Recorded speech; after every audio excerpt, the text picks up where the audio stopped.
हम जब भी फीफा वर्ल्ड कप में एंटर होने वाले होते हैं तो हम अपने कुछ फेवरेट्स तैयार करके रखते हैं और कुछ कॉमन नाम होते हैं जो हर बार हर वर्ल्ड कप में फेवरेट्स के तौर पर निकल कर आते हैं। चाहे आप जर्मनी की बात करें, चाहे आप फ्रांस की बात करें, चाहे आप स्पेन की बात करें, चाहे आप इटली की बात करें या फिर आप अर्जेंटीना की बात करें। और कुछ बीते टाइम में बेल्जियम भी एक ऐसा नाम निकल कर आया है जो कि वर्ल्ड कप फेवरेट के तौर पर सामने आता है। इस बार इटली नहीं है, लेकिन इन सारे नामों के बीच में आपने कभी भी पोर्चुगल का नाम शामिल होते नहीं देखा होगा। और उसके पीछे की मेन रीजन या मेन वजह यही थी कि पोर्चुगल के पास कभी भी एक वर्ल्ड कप विनिंग स्क्वाड नहीं था और एक अच्छा मैनेजर नहीं था। इवेंचुअली जब पोर्चुगल ने इतने टैलेंटेड प्लेयर्स प्रोड्यूस करने शुरू कर दिए, जब उन्होंने अपने डोमेस्टिक लीग में बढ़िया से बढ़िया प्लेयर्स जनरेट करने शुरू किए और उनके जो प्लेयर्स थे बेसिकली वो वर्ल्ड क्लास के तौर पर दुनिया के सामने निकल कर आए, तब उनके पास एक ऐसा मैनेजर नहीं है इस वक्त पे जो कि उस वर्ल्ड कप या फिर मैं ये कहूं वर्ल्ड क्लास स्क्वाड को मैनेज करने का हकदार हो या केपेबल हो। तो कल रात में भाई पोर्चुगल ने फाइनली अपना वर्ल्ड कप स्क्वाड लॉन्च कर दिया है। हमें वो 26 नाम पता चल गए हैं जो कि इस बार पोर्चुगल को रिप्रेजेंट करेंगे 2022 के कतर वर्ल्ड कप में। बट उन 26 नामों पर जाने से पहले थोड़ा सा नजर मारते हैं भाई कि आखिरकार पोर्चुगल के ग्रुप में कौन कौन सी टीमें हैं और पोर्चुगल का वर्ल्ड कप का जो सफर है वो कब शुरू हो रहा है और किस ओपोनेंट के अगेंस्ट शुरू हो रहा है। तो पोर्चुगल को डाला गया है ग्रुप एच में, जहां उन्हें फेस करनी है घाना, उरुग्वे और साउथ कोरिया। उरुग्वे के पास टैलेंटेड प्लेयर्स की कमी नहीं है, उनके पास डार्विन न्यूनेज है, कवानी है, सुआरेज है, वेलवर्दे हैं, लूकास टोरेरा है और ऐसे ही बहुत सारे और प्लेयर्स हैं। वहीं घाना हमेशा से एक फाइटिंग स्पिरिट वाली टीम रही है और 2010 का वर्ल्ड कप जो अफ्रीका में हुआ था उसमें उन्होंने बहुत ही शानदार परफॉर्मेंस दी थी। इवेंचुअली वो उरुग्वे से हार कर बाहर हो गए थे, बट घाना हमेशा अफ्रीकन नेशंस को सबसे आगे आकर रिप्रेजेंट करती है। और उसके बाद है साउथ कोरिया। भाई टैलेंट के मामले में साउथ कोरिया भले ही उरुग्वे से पीछे हो, पोर्चुगल से पीछे हो, लेकिन अगर मैं उनके ब्रांड ऑफ फुटबॉल की बात करूं और अगर मैं उनकी टीम में यूनिटी की बात करूं तो वो बहुत ही शानदार है। ह्यूंगमिन सॉन अभी तक जो अनफिट माने जा रहे थे वर्ल्ड कप के लिए, वो इवेंचुअली क्लियर कर चुके हैं अपनी तरफ से कि he is going to the world cup. तो पोर्चुगल के लिए इस वर्ल्ड कप में टॉप फिनिश करना इसलिए भी ज्यादा जरूरी हो जाता है क्योंकि अगर उन्होंने इस वर्ल्ड कप के इस ग्रुप में टॉप पे फिनिश नहीं किया और अगर वहां दूसरे ग्रुप में ब्राजील ग्रुप टॉप कर गई तो उनको पहले ही नॉकआउट राउंड में ब्राजील को फेस करना पड़ सकता है अगर वो सेकंड फिनिश करते हैं अपने ग्रुप में। बट वो सारी बातें तो बात की हैं, पहले जरा एक बार नामों पे नजर तो मार लें कि आखिरकार जो प्लेयर सिलेक्ट किए गए हैं वो केपेबल हैं भी या नहीं इस टीम को वर्ल्ड कप में आगे ले जाने के। तो अगर मैं गोलकीपर्स पर एक बार नजर मारूं तो उन्होंने सिलेक्ट किया है डियोगो कोस्टा को, जो कि पोर्तो के लिए खेलते हैं, जिनको यूनाइटेड खुद टारगेट कर रही थी। उसके बाद नाम आता है जोसे सा का, जो कि अभी करेंटली वूल्स के गोलकीपर हैं, और रूई पत्रिसियो जो फॉर्मर वूल्स के गोलकीपर हैं और करेंटली जोसे मोरिनियो की रोमा के लिए खेल रहे हैं और नंबर 1 गोलकीपर है वहां पे। वैसे तो पोर्चुगल हमेशा से रूई पत्रिसियो को प्रेफर करती हुई आई है, लेकिन अभी रिसेंट रन ऑफ टाइम में डियोगो कोस्टा को नंबर 1 गोलकीपर के तौर पर सामने प्रेजेंट किया है पोर्चुगल ने। और उसके पीछे का मेन रीजन ये है कि आपके Diogo Costa brilliant ball distributor हैं, शॉट स्टॉपर ब्रिलियंट हैं और रिफ्लेक्सेस के मामले में आपके बाकी दोनों गोलकीपर से ज्यादा बेहतरीन है। अभी रिसेंटली उन्होंने नया कॉन्ट्रैक्ट भी साइन किया पोर्तो के साथ। तो भाई अगर मुझे अपनी टीम सिलेक्ट करनी है तो मैं आपके कोस्टा को इसलिए भी सिलेक्ट करूंगा क्योंकि वो आपको बिल्डअप फ्रॉम द बैक में हेल्प भी करेंगे, प्लस जो अर्ली रिलीज है जो कि पोर्चुगल जैसी टीम के लिए बहुत जरूरी है क्योंकि वो काउंटर पे अपना गेम ऑपरेट करते हैं, तो उस केस में डियोगो कोस्टा का इंक्लूजन और ज्यादा इंपॉर्टेंट हो जाता है। और उसके बाद अगर हम चलते हैं इनके डिफेंडिंग डिपार्टमेंट पे तो भाई आपके पास राइट बैक के तौर पर जॉ कैंसेलो और डिएगो डेलो हैं। डिएगो डेलो जिन्होंने अभी एरिक टेन हैग के अंडर खुद को बहुत ही शानदार तरीके से अपने आप को स्टैब्लिश किया है और अब वो नंबर 1 राइट बैक बन चुके हैं यूनाइटेड के। ऑल्सो नॉट जस्ट दैट, पिछला जो गेम खेला था डिएगो डेलो ने पोर्चुगल के लिए उसमें उन्होंने ब्रेस भी स्कोर किया था। तो राइट बैक के तौर पर 2 वर्ल्ड क्लास अभी मैं प्लेयर अगर कहना चाहूं तो उसमें कोई गलती नहीं होगी। एंड जॉ कैंसेलो को जिस तरीके से भाई पेप ग्वार्डियोला ने एक मॉन्स्टर के तौर पर बनाया है भाई, वो काबिले तारीफ है। एंड ऑब्वियस सी बात है आपके जॉ कैंसेलो बॉल प्रोग्रेशन के मामले में ज्यादा बेटर है, क्रॉसिंग के मामले में ज्यादा बेटर है। हाँ, डिफेंसिवली थोड़े से लूपहोल्स हैं जॉ कैंसेलो के गेम में। और आप ये भी हम बार बार सुनते आए हैं भाई कि मैन सिटी वाला जॉ कैंसेलो आपको पोर्चुगल वाले जॉ कैंसेलो के अंदर नहीं दिखता है। तो उसके पीछे मेन रीजन है आपका कि जिन मैनेजर के अंडर वो खेल रहा है मैन सिटी में, जिस आपके कोचिंग स्टाफ उसको जो ट्रेन कर रहा है वो ज्यादा वेल इक्विप्ड है, ज्यादा नॉलेजेबल है। और पोर्चुगल नेशनल टीम की जब मैं बात करता हूं तो जाओ कैंसेलो ही नहीं, बाकी सारे प्लेयर्स की जो परफॉर्मेंस है वो बहुत ज्यादा डाउनग्रेड हो जाती है। लेकिन अगर मैं लेफ्ट बैक एरिया पर देखूं तो भाई लेफ्ट बैक एरिया पर आपके पास राफेल गरेरो हैं और आपके पास न्यूनो मेंडेस हैं। न्यूनो मेंडेस अभी रिसेंटली काफी सही से परफॉर्म करते हुए आए हैं, पीएसजी में भी वो बहुत ही शानदार परफॉर्मेंसेस दे रहे हैं। और राफेल गरेरो के पास ज्यादा एक्सपीरियंस है। जो आखिरी ट्रॉफी पोर्चुगल ने जीती थी, बेसिकली जो उनकी पहली ट्रॉफी थी उनकी हिस्ट्री में, उसमें राफेल गरेरो का कंट्रीब्यूशन बहुत ही ज्यादा इंपॉर्टेंट था। एंड एक्सपीरियंस के मामले में, वर्सेटैलिटी के मामले में राफेल गरेरो ज्यादा अच्छे प्लेयर हैं। बट ऑब्वियस सी बात है, आपको डिफेंडिंग देखनी है, आपको एज फैक्टर देखना है और किस तरह की ब्रांड ऑफ फुटबॉल आपका मैनेजर डिमांड कर रहा है और आपके फॉरवर्ड लाइन को कितना कॉम्प्लीमेंट कर पा रहा है आपका विंग बैक, वो भी बहुत क्रूशियल है। तो भाई Nuno Mendes becomes the obvious choice for that left back role. And João Cancelo, obvious सी बात है भाई, आप डिएगो डेलो कितना भी अच्छा खेलेंगे बट आप जाओ कैंसेलो के आगे उनको प्रेफर नहीं कर पाओगे। और अगर मैं सेंटर बैक्स के नाम अगर गिनने शुरू करूं तो आपके पास पेपे हैं, आपके पास रूबिन डियास हैं, एंटोनियो सिल्वा हैं जो कि अभी करेंटली बेंफिका के लिए खेल रहे हैं, और आपके पास विलियम कवायो हैं और डेनिलो परेरा हैं। क्योंकि विलियम कवायो आपके सेंटर बैक पे नहीं खेलते हैं बट डेनिलो परेरा आपके सेंटर बैक के तौर पर ऑपरेट करते हैं। लेकिन अगर मैं अपनी ऑब्वियस चॉइस बताऊं तो मैं बेसिकली इस बार पेपे और रूबिन डियास के साथ जाऊंगा। आपने देखा कि नेशंस लीग के गेम्स में आपके पास पेपे की अवेलेबिलिटी नहीं थी because he was out injured. But world cup जैसे टूर्नामेंट में आपको आपके एक्सपीरियंस प्लेयर्स की जरूरत पड़ती है और यूथ और एक्सपीरियंस का बहुत ही सही कॉम्बिनेशन है आपके रूबिन डियास और पेपे की जोड़ी। जहां रूबिन डियास आपको यूथ वाला एक प्रोस्पेक्ट लाकर देते हैं, एनर्जी लेकर देते हैं, वहीं दूसरी तरफ आपको पेपे लीडरशिप क्वालिटी और साथ ही साथ जो बड़े टूर्नामेंट्स में, बड़े मैचेस में खेलने का एक्सपीरियंस है वो प्रोवाइड करते हैं। और मोर मैच्योरिटी जितनी रहेगी आपकी बैकलाइन में उतना ज्यादा आप कम वल्नरेबल होगे। क्योंकि हम सभी ने देखा है कि चाहे वो 2010 वर्ल्ड कप हो, चाहे वो 2014 वर्ल्ड कप हो या 2018 वर्ल्ड कप हो या फिर अभी पिछले साल का यूरो हो, उन सारे टूर्नामेंट्स में जो मेन कंसर्न रहा है पोर्चुगल का वो है कि वो बड़े मैचेस में गोल्स बहुत इजीली कंसीड कर जाते हैं।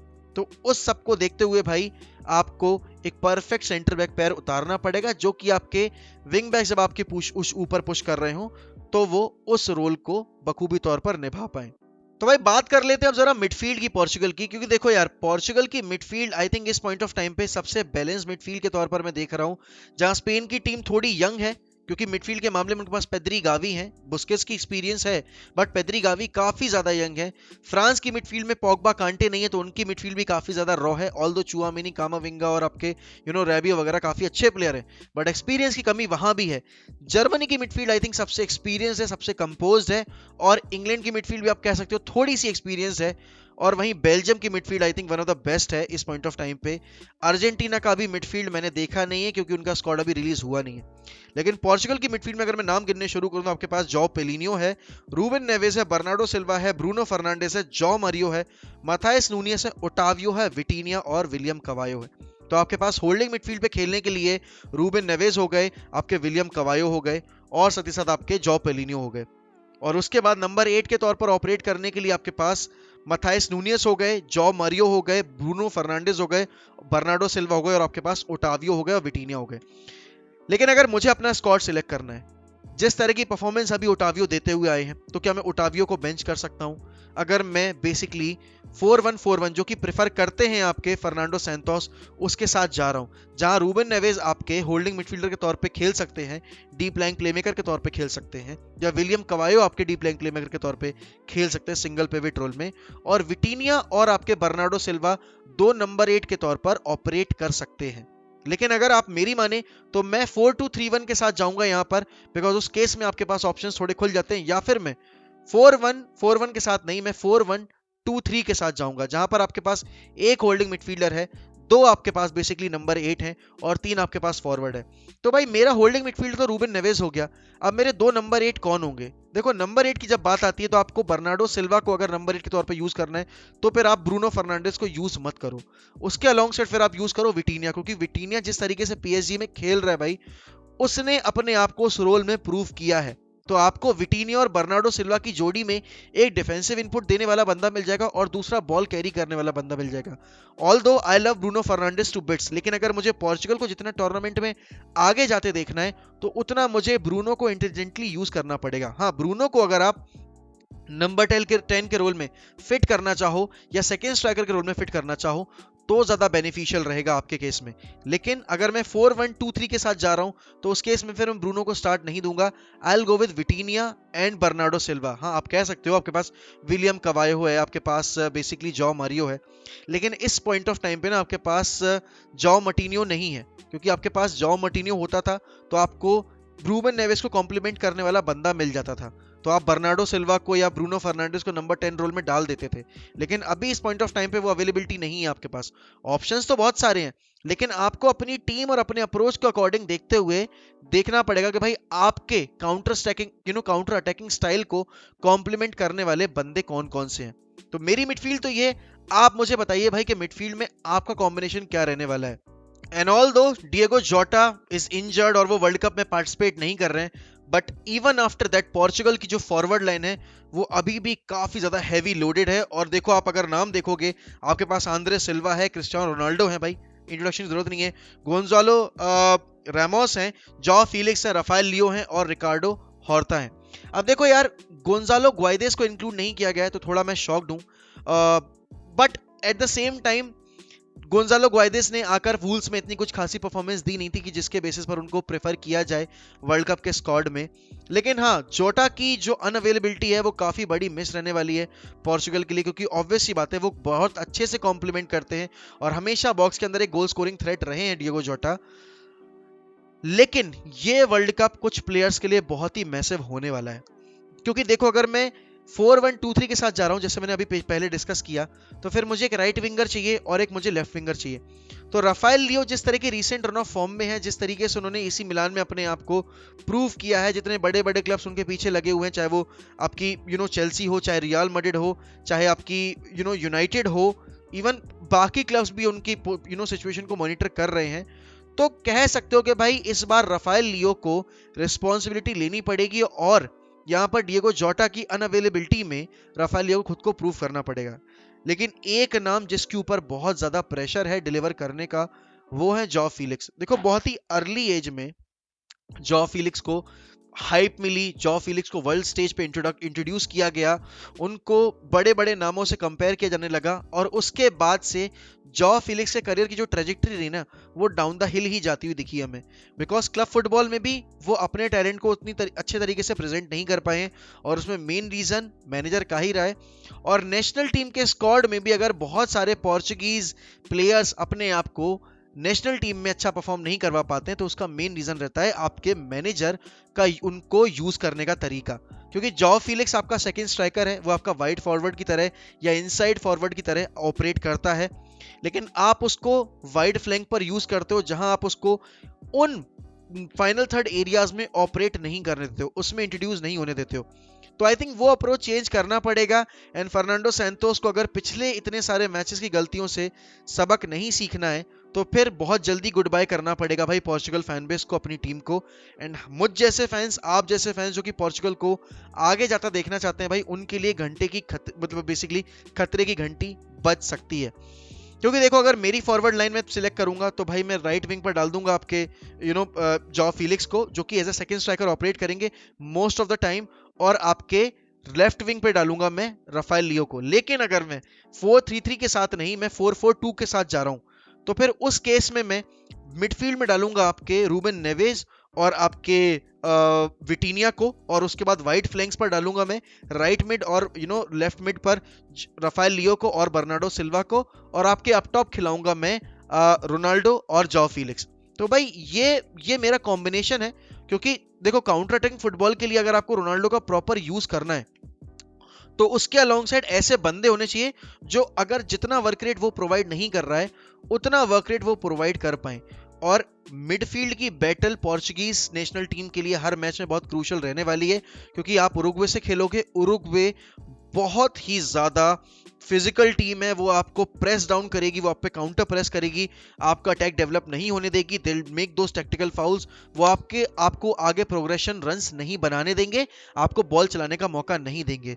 गाना on the other hand same tactics हैं आपकी जो आपकी उरुग्वे की रहेंगी, but at the same time गाना आप एक्सप्लॉइट कर सकते हो, और क्योंकि पहला मैच आपका गाना के अगेंस्ट ही है, वो जीतना आपके लिए बहुत ज्यादा क्रूशियल हो जाता है। क्योंकि देखो यार, अगर आप ग्रुप में टॉप नहीं करोगे और अगर वहां ब्राजील ने अपना ग्रुप टॉप कर लिया, तो आपको ब्राजील के अगेंस्ट खेलना पड़ेगा अगले राउंड में जाकर, राउंड ऑफ 16 में, और शायद ब्राजील को आप ना हरा पाओ, क्योंकि Brazil is the ultimate favourite team to win this year's world cup.